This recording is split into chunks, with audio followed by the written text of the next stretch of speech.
Bison Nation is getting geared up at the Fargo Dome as we approach the 80th meeting all-time between #2 North Dakota State Bison and the University of South Dakota Coyotes. The Coyotes come in today at 2-3 to take on the 4-1 Bison. Big question is, could today be one of those sleeper upset alert games for NDSU after they obviously pulled off a ginormous, very emotional come from behind win last week against the University of Northern Iowa. Good afternoon and welcome to the Farmers Union Insurance Bison Football pregame show. I'm your host, Chris Berg, along with my co-host, Alex Egan. Our analyst, DJ Colt, will be joining us in just a few moments, plus our gang from the Dome. We got Beth Hool, Brian Shawn, Lee Timmerman. They're all Great ready. Group of people taking you right up to the walk. Game time. Before we look forward, though, Alex, I want to talk about, I just mentioned possible upset alert. Many people probably scoffing at that, but my question to you is, let's talk about these last three games that have been so emotional. Win over UND, then you've got obviously the win over another rivalry, SDSU, and then this win against UNI. Yeah, it was a big game for the Bison to face a little bit of adversity. We hadn't seen them face that much adversity. I mean, the UND game was well in hand by the time we got to the fourth quarter. The SDSU game, same way. But then we see the come from behind that we got to see a little bit last year, especially in the playoffs, the ability to come from behind, march down the field, and take it to your opponent and get that game-winning touchdown. And I think that's good for a team to know that they can do that. I think you're going to have to rely on that. As we saw in the playoffs last year, you're going to have to make those drives at the end of the game. You're going to have to work the 2-minute drill. And, of course, you know, seeing Carson throw the ball around, I mean, he had an absolutely amazing game. Good enough to earn Missouri Valley Football Conference Offensive Player of the Week honors, and who can forget this one? This play is going to live on for forever. I mean, 75% shoulder. He only played the second half. Darius Shepard, what a catch, what a game for that kid. His second touchdown catch, 3 catches in just one half, and you can see here the schedule leads us up to today. The one, mark that everyone had talked about it for a while, but I think we're past that now. Montana, other than that now, we are rolling into the University of South Dakota. Speaking of them, last year went down to the Dakota Dome and had a really nice performance. It was 47-7. King Fraser had a career-high 106 yards this game. A lot of field goals kicked in this game at the Dakota Dome last year, and I think, we're not too concerned about the field goal game anymore. Cam has stepped in and done a fantastic job. Cam Peterson, the true freshman, he's done a fantastic job. A 47-7 win for North Dakota State. Wentz only had 14 completions in this game, but he went for 231 yards, and he was helped out by a big game from King Fraser and, of course, John Crockett, who has graduated and moved on. But I think that was a good statement win for North Dakota State down in Vermilion, which isn't a very easy place to go in and take a game. And great to see, obviously, the ground game doing what it's doing. We're going to talk about our keys to the game later in the show. We have got a tremendous show in store for you. We're going to tell you more about that in just a moment. But first, let's take it back out to the Fargo Dome. Mike Morgan is there for our Northland Ford Dealers Tailgate Report. Mike? All right, thanks, guys. There are a lot of setups here over in the tailgating section, and I'm with Tammy Aronson, and boy, this is made for tailgating. Tell me about your spread here. We designed this trailer specifically for tailgating, so it was ordered to have all of the cabinets, everything arranged so that we had everything at our disposal, from propane heat to the grills to a generator to all of the power for the TV and everything that we need. We are set up so that hopefully when we get places, we're just setting it out and we have the spread for everybody and all of our friends can enjoy, and make sure that everybody can see the game as well, so that we can have all the pregame stuff on ahead of time as well. So we designed it with tailgating specifically in mind. And it's benefits everything you need. Is it easy come, easy go, set up and take down? It really is. Once we get our system down, theoretically, it takes us about 10 minutes to get it all set up. And like I say, you got a pretty decent spread, and it seems to attract a few friends, wouldn't you say? We have a few people that like to join us, so it's great. It's great for us to advertise our company and our business, and we like to invite everybody to come out and support us. All right, thanks so much, everybody. Bison fans, are you up for a victory today? Yeah. All right, back to you guys. I got to talk to Morgan. How did you get those gigs? I want that gig. I need that gig. We're stuck here in the studio. That place, look, big TV, you got food, everything you can possibly want. All right, stay with us. Tremendous show coming up. We got a phenomenal story about Darius Shepard. Breakout game last week. Also, we're going to tell you about cost of attendance for Bison players and how you can help support to keep Bison athletics on top. But coming up next, right after this, Beth Hool will get a chance to hear from Coach Chris Kleiman and his final thoughts before the Bison take the field. Stay with us. Much more coming up right here on the Farmers Union Insurance Bison Football Pregame Show.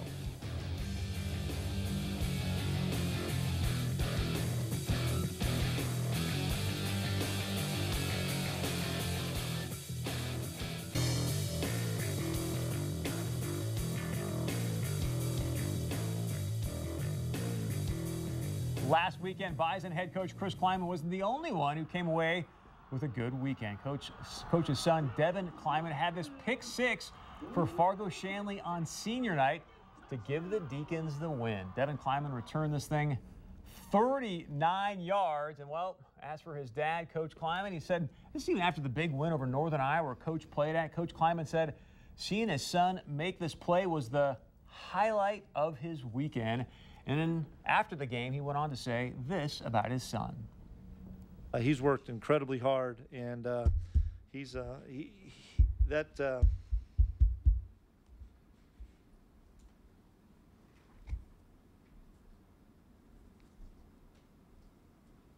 you, Devin. Next question, please. That's as real and authentic as it gets, DJ. Love it. Love it. I mean, Coach Kleiman is known as a player's coach. I mean, if I had a son, I'd want him to play for him. Very well respected. I have a lot of respect for Coach. I think he's just not only a great coach, but he's a great person. That's the guy you want to go run through the brick wall for. When you see that kind of emotion and obviously his integrity and passion for his family, outstanding. Speaking of Coach Kleiman, our very own Beth Hool is at the Fargo Dome to get Coach's final thoughts before NDSU takes the field. Beth? Thanks, guys. All right, Coach Kleiman. Carson Wentz, outstanding game last week. Took a little bit of some contact in that game, to say the least. How important is it to protect him, especially moving forward? Well, it always is important to protect him, and he did take some hits. And but Carson's a tough guy, and we're going to do what we have to do. And we've got to be able to run the football today. For us to be successful, we have to be able to control the line of scrimmage and run the football. Coach Polasek talked about wanting to get multiple guys utilized in that running game, and especially with his backs. Where are you looking to see from Bruce Anderson? King Frazier had a big game against USC last year as well. Yeah, it'll be King and Bruce mostly today. A little bit of Darius, a little bit of Chase. You know, Chase, we feel is each week's getting a little healthier, but how much he'll be able to play, we'll find out after warm-ups. But it'll be mainly Bruce and King. Thanks so much, Coach. We appreciate your time as always, guys. Back to you. DJ, I got to tell you, I'm excited to see the Bison O-line take it to defensive linemen today and really dominate the line of scrimmage. DJ and I are going to break down some great stuff in the film room, so let's take you inside the film room.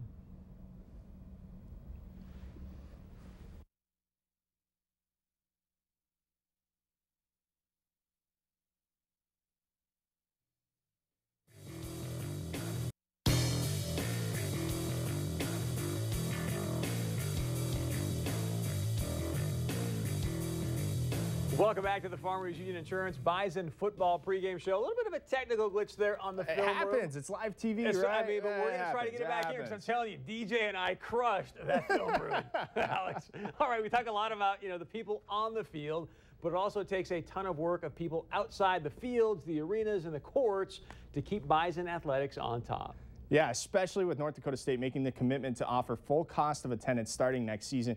The need for financial assistance is at an all-time high. So the NDSU Athletic Department has started the Bison Pride Fund. Beth Hool breaks down this new opportunity for you to play a part in the Bison success.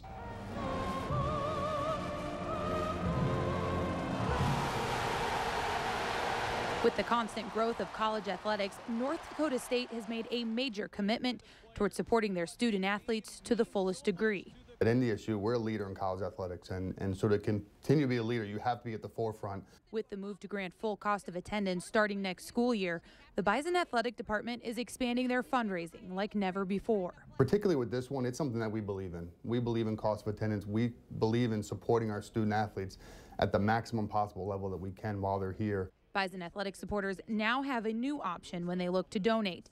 The annual giving options are expanded with the new Bison Pride Fund. NDSU has launched a website called NDSUathleticfund.com, where supporters worldwide can see both the need and the results of their generosity. We have to keep getting better every day with everything we're doing to stay where we are, and I think we agree everybody wants to keep improving on where we are and continue the excellence. So this is another way that people could do that, and it was time to do this. It gives an opportunity to tell our story, to reach out and bridge the gap with people who aren't here in our backyard, who aren't here in Fargo, who can't come to games every day, and let them know what's going on. The website also provides NDSU a chance to show Bison supporters why the athletic department needs the financial backing more than ever, and they've responded. We had it planned out of what we're going to do. They love that Bison Athletics is at the forefront. They didn't want us to be reacting to a situation. We wanted to be ahead of the curve. And I think people have been very receptive of our vision to announce this, have a plan, have a fund established, and this is how we're going to do it. If there's something that you're really passionate about, then you can support a specific program, you can support a specific initiative, a specific construction project, and so it really gives them the opportunity to support something, again, that they're passionate about in a multitude of ways. The Bison Pride Fund supports scholarships, cost of attendance, and all-around program excellence. So the banner raisings, the trophy hoisting, and everyday successes of Bison athletics remain a part of everyday life. Reporting for the Bison Football Show, I'm Beth Houle. All right, tomorrow on the Bison Football Show, we'll take a look at Carson Wentz and hear from his old coaches at Bismarck Century High School. You can watch the show at 10:30 on KX4 and the rebroadcast following Valley News Live 10 at 10 on Sunday night. Obviously, recruits, money is what we're all talking about. We're all talking about money, so it's a good way for anybody to help. It's huge. Big help. It's huge. It's huge. All right, stay with us. Coming up, much more right here on the Farmers Union Insurance Bison Football Pregame Show.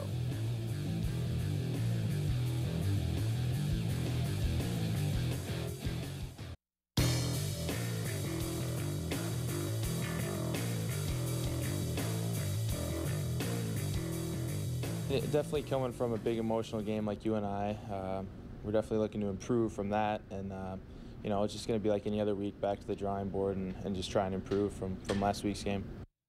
There's a man who had himself a big game last year against South Dakota. Welcome back inside the Farmers Union Insurance Bison Football Pregame Show. Let's take a look now at the numbers for both of these squads. We start with NDSU, and of course they are dominating in points per game, giving up just 20 to their opponents. They're pretty much controlling every statistical category. Want to bring your attention to time of possession per game. The Bison have the football for nearly 2/3 of the game, and the opponents have it for, well, about 1/3, 38 minutes. There's only 60 minutes in a football game, so the Bison are really controlling the football and hanging on to the football, which is helping their defense obviously control what they're trying to do. Now let's take a look at the University of South Dakota, their numbers, and you can tell why South Dakota is 2-3 and still looking for their first win in the Missouri Valley Conference. They're giving up more points than they're scoring. That one's obvious, but they're really giving up a lot of passing yardage. You can see 198.6 yards per game, and that's not exactly the number you want to have facing arguably the best quarterback in the country, if not just the FCS, but arguably the best quarterback in the country. So 198 yards, almost 200 yards per game given up. I think Carson Wentz is licking his chops as he gets ready for this game against South Dakota. Now for an added perspective on the Yotes, let's go out to the Fargo Dome with Beth, standing by with Joe Van Gore, the radio voice of the Coyotes. Beth? Hey guys, that's right. Here with the voice of the Coyotes, talking USD and NDSU today. Big question right out of the gate has to be, how is Travis Boma, and can we expect to see him on the field today? Yes, you'll see Trevor today. He's been slowed by an ankle injury that he suffered against Youngstown State, and then had an arm contusion against Western Illinois last week. But he's got a nice pad on his forearm, and he's ready to go today. The USD defense has moved into this 4-3. Have they found their identity yet, or are they able to contend how they hope that this defense will? Well, mostly the secondary got a year under their belt and are playing better. The move to the 4-3 has resulted in, well, more sacks, or at least the same number of sacks at this time than all of last year. The Coyotes only had 8 sacks. They've got 8 sacks, of course, with done last week against the Leathernecks. But the change has been good to get pressure on the quarterback so far this year. And what's USD going to have to do to make an impact in this game and to take it to NDSU? Well, there's no question that North Dakota State leads the FCS in third down conversions. Got to get the Bison off the field, limit their success on first and second downs. Conversely speaking, the Bison defense first in the FCS in third down defense. Coyotes have to keep the ball a little bit longer to keep the defense, well, at least off the field and rested. Well, thanks so much for your time. Good luck to yourself up in the booth today. Guys, back to you. All right, thank you very much, Beth. We now welcome in the guys who will be calling the game, Brian Shawn and Lee Timmerman. From everything that we have seen, it sounds like South Dakota will have their work cut out for them. Guys, what do you think? Thanks so much, guys. Brian Shawn, Lee Timmerman, taking a look here at the University of South Dakota, a team that has lost 14 straight games in the Missouri Valley Conference.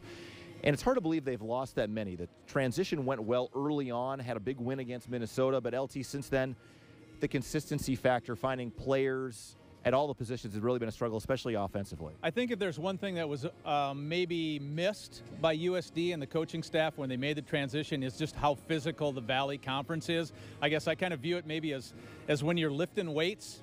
You know, if everyone else started a month before you did and you start after, you might have made progress, but you're still behind everyone else. That's kind of where the Coyotes are. Offensively, I know it's been really a struggle for them, really just keeping people healthy. I think Trevor Bama, their best player, offensively has been good when he's been healthy, but again, when a couple of these guys get knocked out, now you got a couple of redshirt freshmen playing running back. In fact, we might see up to 4 different freshmen carry the ball or have some impact. They're obviously kids that USD likes, but they are freshmen. Talented, fast, quick, but they are freshmen. Tough to rely on freshmen against NDSU. The strength is probably the defensive line for University of South Dakota, and Edding's a big guy in the middle, and Van Geekel's been a nice surprise for them as a redshirt freshman as well. Yeah, I mean, he has 5 sacks that's leading the conference, and he's a guy they like a lot. You'll see him, long blonde hair. He's not very big, about 230 pounds. Puts his, Joe Haig will probably be going against him a lot, so I don't know how many times we'll hear his name today. We'll see. All right, should be a good matchup here for South Dakota and a good test for the Coyotes here on the road in Fargo. Guys? Gentlemen, thank you very much. DJ, your coach Glenn, you've been watching. Obviously, the Bison, the herd are rolling right now. What are you telling your team throughout the week, and what are you telling them when they go in the locker room right before the game? I hope the Bison don't come out of their locker room. I think it's going to be, you look at the skill position, everyone knows that the Bison are more talented top to bottom. The one thing that the Bison, are they going to be focused? Are they going to come out with bringing their A game? Sometimes when you go up against a team that hasn't been successful, maybe you just aren't glued in throughout the week, mentally, physically. So, South Dakota, they're going to need a little luck. They're going to need some big plays in their passing game. The teams that have come after the Bison have an athletic quarterback and have some receivers, and I don't see South Dakota having that. I don't either. I mean, the one thing that we're going to actually be talking about next inside the film room is they may try to exploit, obviously, the quarterback read option. Every once in a while, Bama will show up in what's called the Wildcat. We've seen that, obviously, in the past as well, where some guys can really have an impact when you play the Wildcat against the NDSU defense. And that might be a place where Glenn's going, hey, you know what, guys? Yeah. We don't have a lot of tools here, but maybe this quarterback read option, because UNI was so effective with it last week, maybe we can have some success with that as well. So DJ and I are just going to break that down for you. Let's take you inside the film room.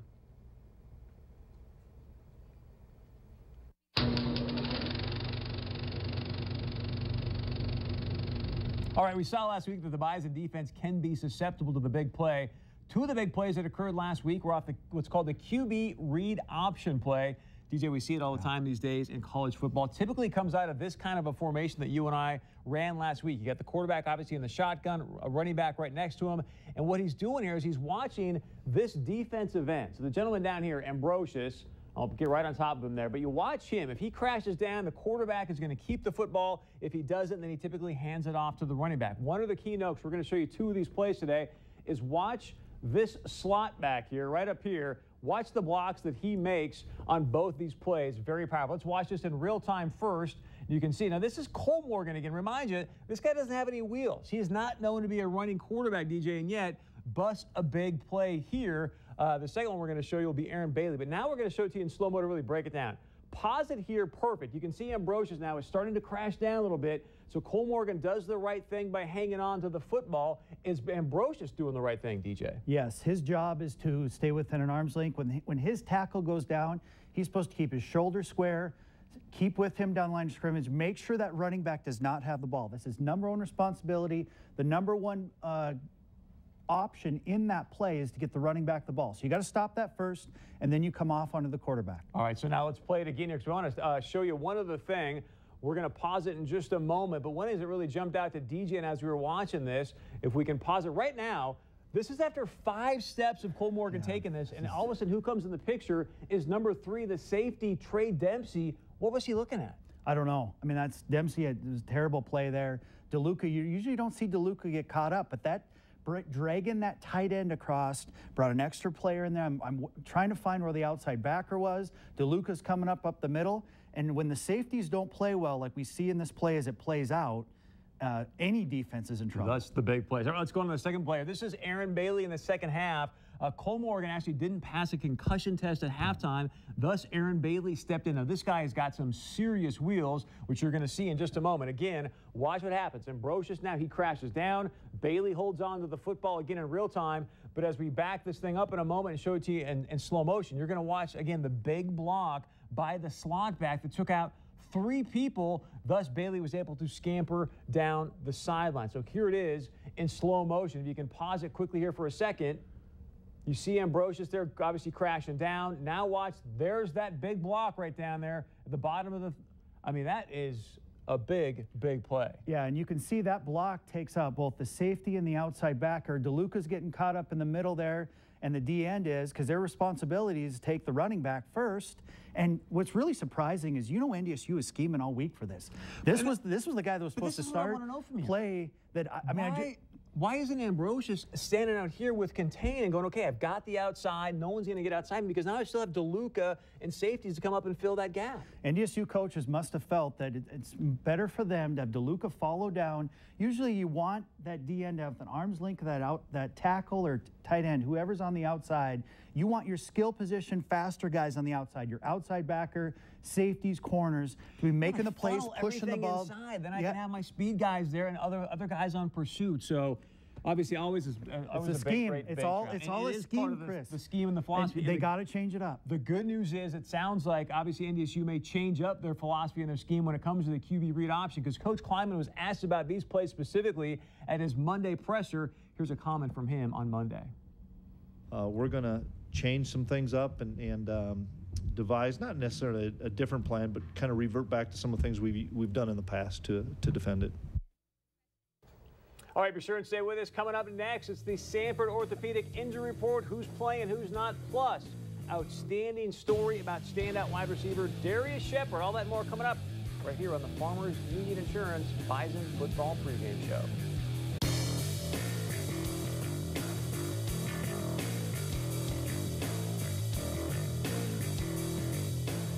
Welcome back. Let's get you caught up. As you see Carson Wentz warming up there, let's get you caught up on who is playing today.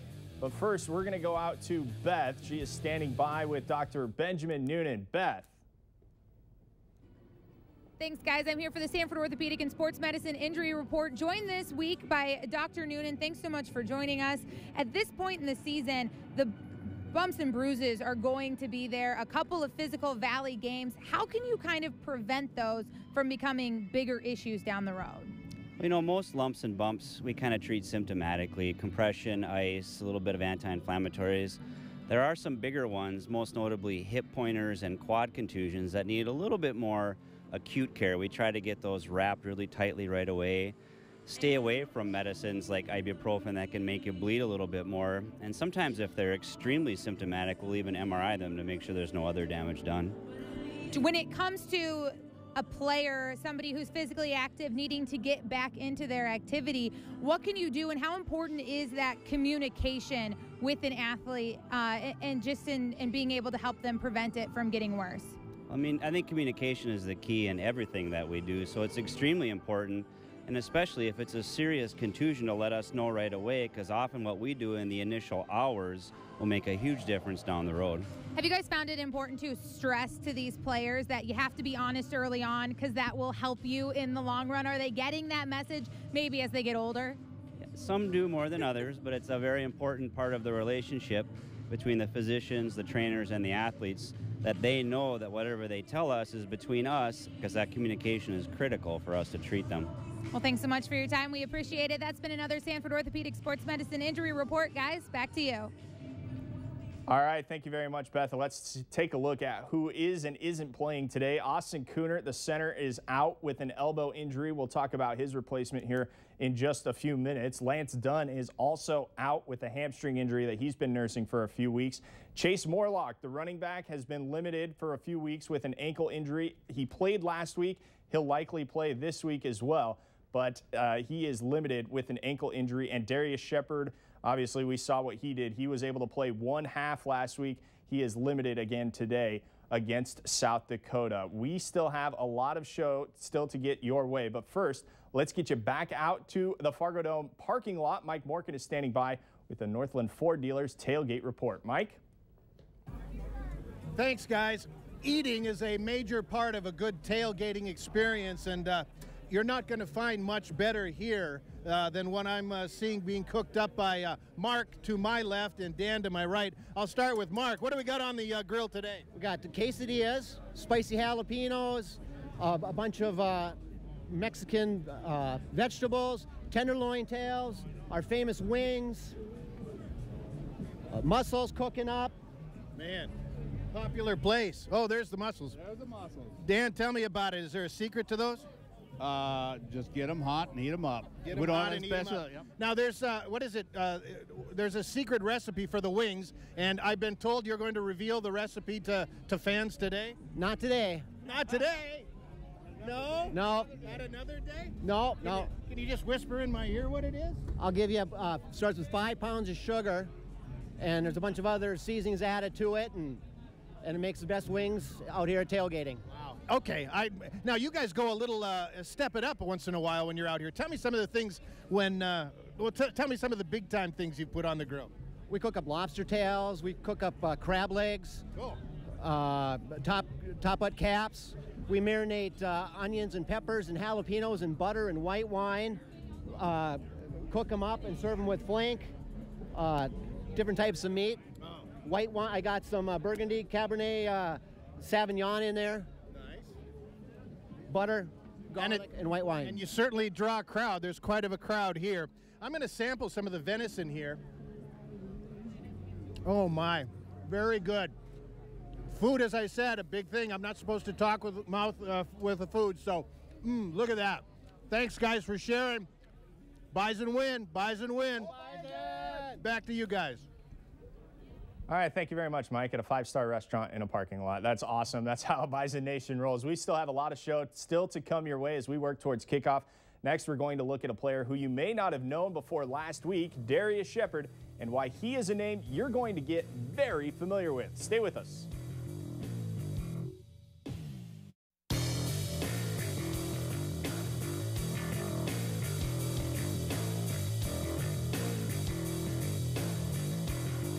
Welcome back to the Farmers Union Insurance Bison football pregame show. Well, NDSU graduated only one wide receiver last year in Trevor Gerhart, so obviously they were very confident in their ability to throw the ball this season. And the confidence has continued to grow as redshirt freshman Darius Shepard has cemented himself as a go-to target this season. Beth Hool has more on the hero from last week's late win over Northern Iowa.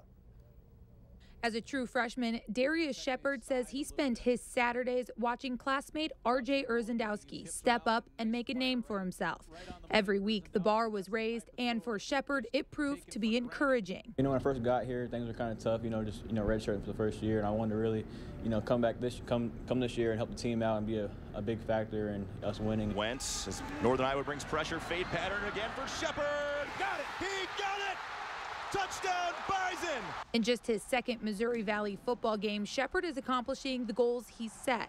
3 catches, 2 for touchdowns, 1 the game winner. It's a real exciting thing. My family was there for the first time this season, so it was great to have them there and see that moment for me, and something I'll never forget. Even his first catch on a 3rd and 9, he twists his body around, lands on his back and shoulder. He got up and he's like, you knew he was hurting, but how tough he is and how competitive he is, he's not going to say anything. He's just going to go out and play. That's right. Shepard didn't just make a clutch catch here and there. He did it with a shoulder injury that kept him sidelined for the first half of the game.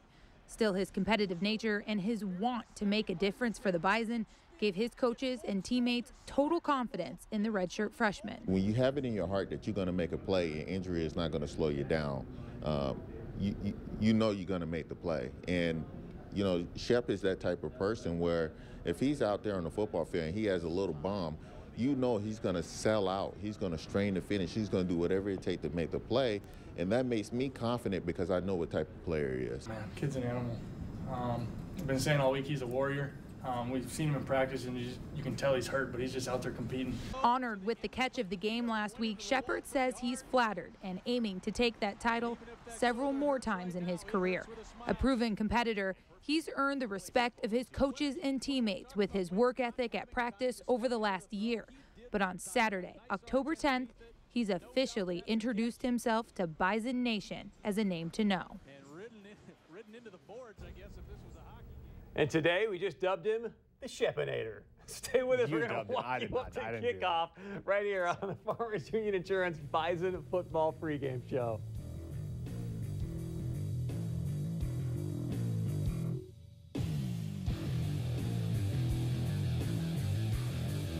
The specialists are so important because they're the ones that can take your team from average to great.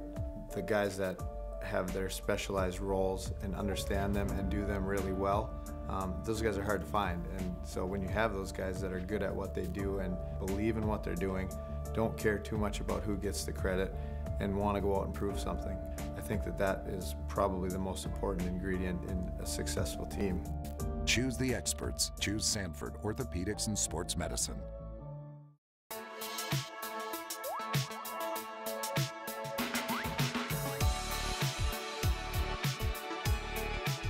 From the world's finest diamonds to the most beautiful colored stones, you won't find a more complete selection in the state of North Dakota than at a cutting-edge gallery of jewelry. Exquisite, sparkling pieces in every size, color, and shape, all at prices to fit any lifestyle. A cutting-edge gallery of jewelry, 1700 32nd Avenue South, Fargo.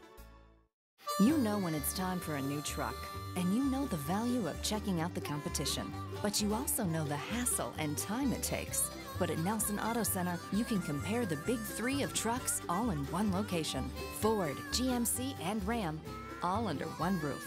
All ready for test drives, all ready for you to save time and money. Nelson Auto makes trucking easy, because at Nelson Auto, we're driven by you. Simply put, folks around here are different. Hard work, well, that's what we call fun. And whatever the occasion, it's sure to be a family affair. That's how we were brought up. At Farmers Union Insurance, we believe this way of life is worth protecting, because this isn't just where we work, it's also our home. Farmers Union Insurance. Simply different. For a competitive quote on insurance that fits your needs, go online to contact a local agent near you.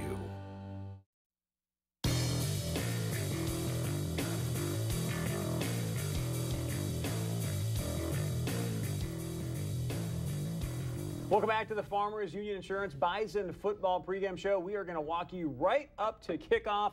The big walk, of course. I'm Chris Berg, DJ Coulter, and our man Alex Egan here. We want to talk about the keys to the game. Alex, I know you've got some specific keys that maybe you want to share with us. What do you have? Yeah, let's go ahead and take a look at my keys to today's games. I just have two of them today, and it's going to be, you know, bring the noise. Bison Nation, this one is on you. We need you to bring the noise today, and I think what's important about this is we have emotional wins over SDSU and UNI.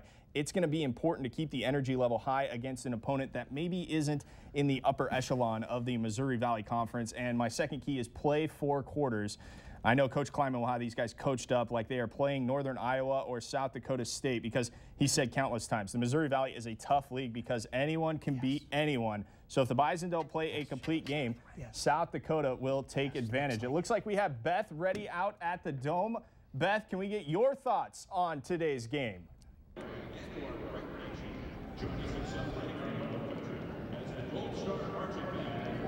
Hey guys, NDSU has prided themselves on their ability to be diverse when it comes to this offense. They can not only threaten in the number of ways that they can attack a team, but in the number of guys who can attack a team. Last week we saw 11 different receivers get their hands dirty in the Bison offense. Now, granted, last week they had to throw the ball a lot more than they typically will, so Tim Polasek is challenging his offense to get more guys carrying the ball and get more carries in general in this one. I think we see a lot of that this week. I think we see a lot more numbers. I think we see a lot more diversity, and I think we see a lot more domination by NDSU once again. Chris, DJ? Beth, thank you very much. All right, DJ, it's time to get your keys to the game. What do you have for us, sir? Well, I think we need to get Easton some reps at quarterback. NDSU should get ahead in this game. And I'm not talking just hand the ball off 3 times. I want him to run the offense, try to get some, yardage, score some points. Defensively, we got to reestablish our run defense. We were one of the best in the nation, and we got to get back to what it is. We need our safeties and outside backers to get more firm in that. Remember, don't play down. You are more talented than the South Dakota team. Come out and dominate from the get-go, and don't let them even have a chance in this. Wow, you're just going right straight to, hey, get Stick some good reps. Let's put in the second stringer and let's go. We know we're going to walk through this thing.